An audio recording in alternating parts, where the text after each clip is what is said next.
याद रखो, जब तक तुम अपने मन की बात पूरी होने में सुख मानते हो और पूरी ना होने में दुख मानते हो, तब तक तुम्हें वस्तुतः अपने असली सुख दुख का पता ही नहीं है।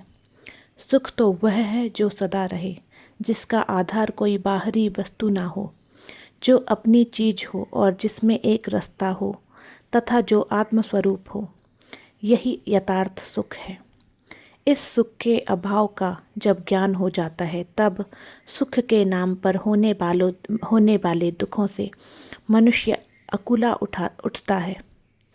यही असली दुख है। जब मनुष्य इस दुख से दुखी हो जाता है, तब उसकी किसी भी भोग सुख में प्रवृत्ति नहीं होती और भोग वासना का अंत हो जाता है।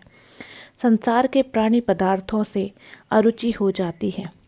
यह दुख उसको परम सुखमय आत्मा का या भगवान का साक्षात्कार करा देता है। मनुष्य जो भगवान से विमुख हो रहा है, इसका एक प्रधान कारण भोग सुख की महत्ता, भोग सुख में रुचि, प्रवृत्ति और भोग वासना है। भोग वासना का नाश होते ही संसार से सहज ही विमुखता और भगवान की सम्मुखता हो जाती है तथा भगवान मिल जाते हैं। याद रखो, जिसको तुम जीवन कहते हो वह जीवन नहीं है, वह तो मृत्यु का प्रवाह है।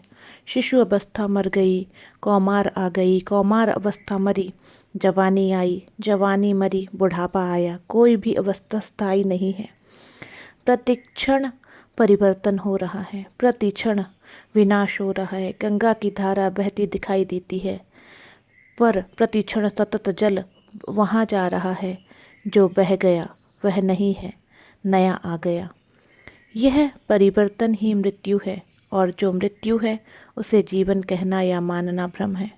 असली जीवन तो वह है जिसमें मरने का डर नहीं, जिसमें कभी परिवर्तन नहीं होता, जो बाल या युवा वृद्ध सभी अवस्थाओं तथा जागृत स्वप्न सुसुप्ति और तुरीय सभी स्थितियों में एक सा रहता है।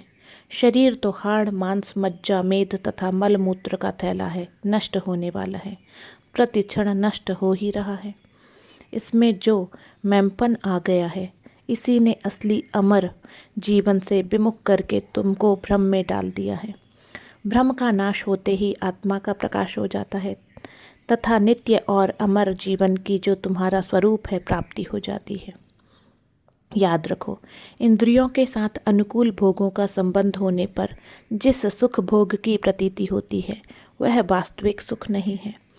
यह सुख यथार्थ दुखों की उत्पत्ति करने वाला ही है, भयानक दुखों का पूर्व रूप है। जैसे विषयुक्त मिठाई देखने खाने में सुंदर और मधुर लगने पर भी अंत में मार देने वाली होती है, वैसे ही ये भोग सुख पहले अमृत सरीखे प्रतीत होने पर अंत में आत्मा का पतन करने और उसे दुख सागर में डालने वाले होते हैं।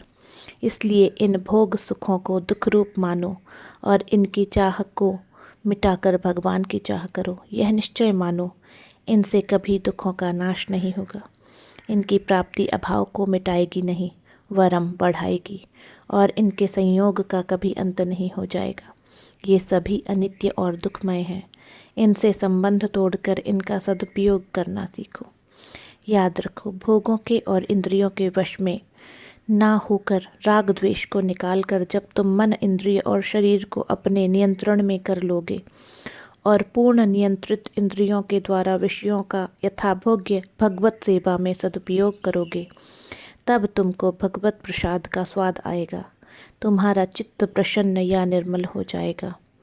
तब सारे दुखों का अंत हो जाएगा और प्रज्ञा सहज ही परमात्मा में प्रतिष्ठित हो जाएगी। तुम्हें असली जीवन का साक्षात्कार होगा और तुम बंधन से सदा के लिए मुक्त हो जाओगे।